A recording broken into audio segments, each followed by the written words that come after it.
Hello guys, welcome to Isha YouTube channel. మీకు ఈ video నచ్చితే కనుక ప్లీజ్ ఫ్రెండ్స్ లైక్ చేయండి, షేర్ చేయండి, సబ్స్క్రైబ్ చేయండి, కమెంట్ మాత్రం తప్పకుండా చేయండి. సుమనన్నని కళ్యాణ్ని సంచాలక పెడతాడు.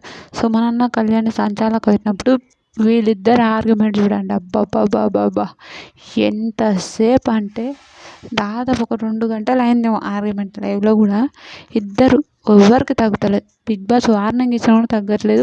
వాళ్ళు ఇది కరెక్ట్, ఇది కరెక్ట్, ఇది బిగ్ బాస్ కూడా పక్కన బందిగా ఇచ్చిండు. ఎందుకంటే బిగ్ బాస్కి తెలుసు సుమనన్న అయితే భరణి గారు అంటారు, కళ్యాణ్ అయితే శ్రీజ అని అంటారని మనకు తెలిసిందే.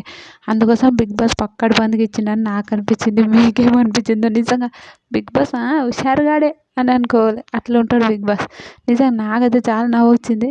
తర్వాత వీళ్ళ వామ్మో ఎక్కడ సుమనన్న నిజంగా తగ్గేదేలే అన్నట్టు. సుమనన్న తగ్గుతలేడు, కళ్యాణ్ తగ్గుతలేడు. అమ్మో సూపర్ అనిపించింది నాకు. వీళ్ళిద్దరు చూస్తే చాలా చాలా బాగా అనిపించింది. అయినాక తర్వాత బిగ్ బాస్ మళ్ళీ చెప్పినా కూడా వినరు.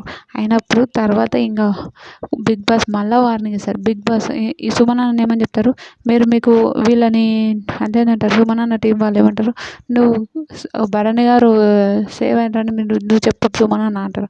సుమనన్న చెప్తుంటే కళ్యాణ్ నువ్వు చెప్పంటే నాకు శ్రీజ కరెక్ట్. ఎక్కడైనా బిగ్ బాస్ గొడవ చేసి బిగ్ బాస్ కూడా అరుస్తుంటే కూడా చెప్పరు ఇది అని అంటారు. తర్వాత మీ ఇద్దరు సంచాలకుగా ఫెయిల్ అయ్యారు. ఇద్దరు ఫెయిల్ అయ్యారు. ఇద్దరు ఒక మాట మీద ఎప్పుడు చెప్తలేరు. మీరు ఇద్దరు ఫెయిల్ అయ్యారు కాబట్టి ఆల్రెడీ బ్రిక్స్ ఈసారి నాగార్జున సార్ వచ్చినప్పుడు బ్రిక్స్ ఇంత ఉన్నప్పుడు నువ్వు చేయలేవనే ఒక తాడుతోనే గొడవ అయితే అది మనకు తెలిసిందే.